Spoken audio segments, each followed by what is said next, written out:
Baik, saya akan melanjutkan keterangan yang selanjutnya, yakni keutamaan manusia atas makhluk lainnya. Ketika Allah menciptakan manusia, maka Allah tidak hanya sekedar menciptakan saja tanpa ada tugas-tugas yang diemban oleh manusia itu sendiri. Nah, dalam penciptaan manusia sesungguhnya Allah menyelipkan sebuah tugas yang sangat mulia bagi manusia.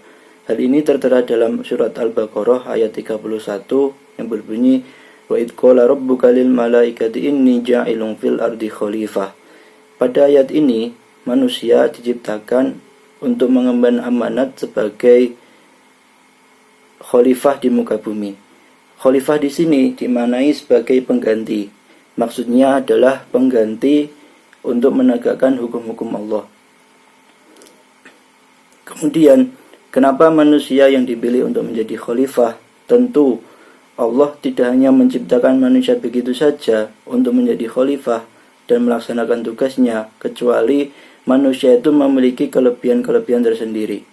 Nah, Allah sendiri sudah menetapkan kelebihan yang dimiliki oleh manusia dari makhluk lainnya. Yang pertama yakni manusia memiliki kelebihan ilmu pengetahuan. Kenapa bisa ilmu?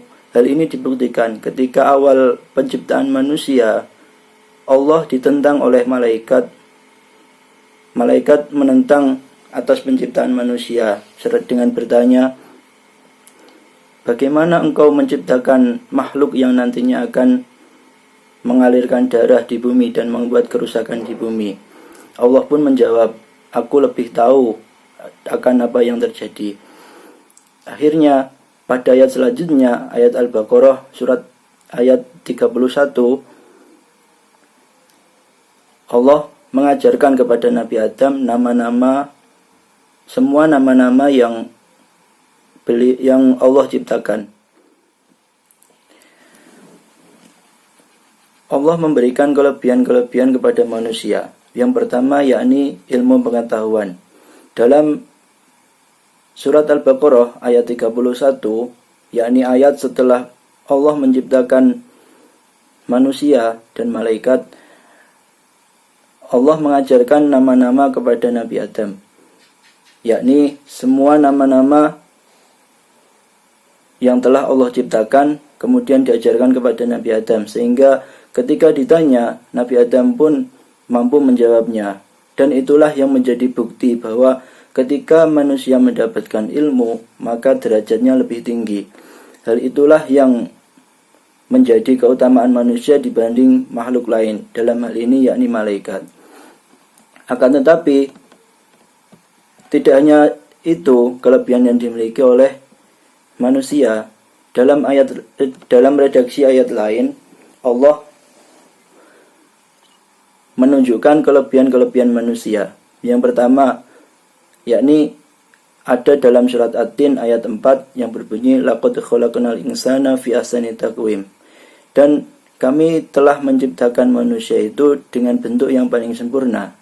Ibnu Jarir At-Tabari mengatakan bahwa ahsani taqwim di sini adalah wujud, artinya secara fisik itu merupakan wujud yang paling sempurna. Pendapat lain mengatakan bahwa ahsani taqwim di sini adalah sempurna dalam artian kehidupannya, baik mulai kecil, muda, kekuatannya maupun sikap-sikapnya itu sempurna. Kemudian yang kedua, kelebihan yang dimiliki antara lain yakni manusia itu memiliki potensi beriman kepada Allah sebagaimana yang tertera dalam surat Al-A'raf ayat 172. Wa id akhadha rabbuka min bani adama ila akhirih. Kemudian yang ketiga yakni tertera dalam surat Az-Zariyat ayat 56. Wa ma khalaqatul jinna wal insa illa liya'budun. Allah tidak menciptakan jin dan manusia kecuali untuk beribadah.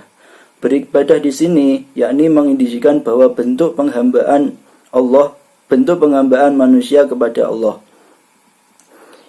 Ibnu Katsir memberikan definisi ibadat dengan menunjukkan sifatnya sebagai sebuah perbuatan yang menghimpun rasa kecintaan penyerahan diri yang sempurna dari seorang hamba kepada Tuhan dan rasa khawatir yang mendalam terhadap penolakan Tuhan. Nah, kelebihan yang lain yakni adalah akal. Dalam redaksi ayat-ayat lain sering disebutkan afala taqilun, afala tafakkarun. Nah, itu mengindikasikan bahwa manusia itu dikaruniai akal oleh Allah Subhanahu wa taala untuk digunakan sebagaimana mestinya. Nah, di samping akal, manusia pun dilengkapi dengan perasaan dan kemauan ataupun kehendak. Sebagaimana yang tertera dalam surat Al-Kahfi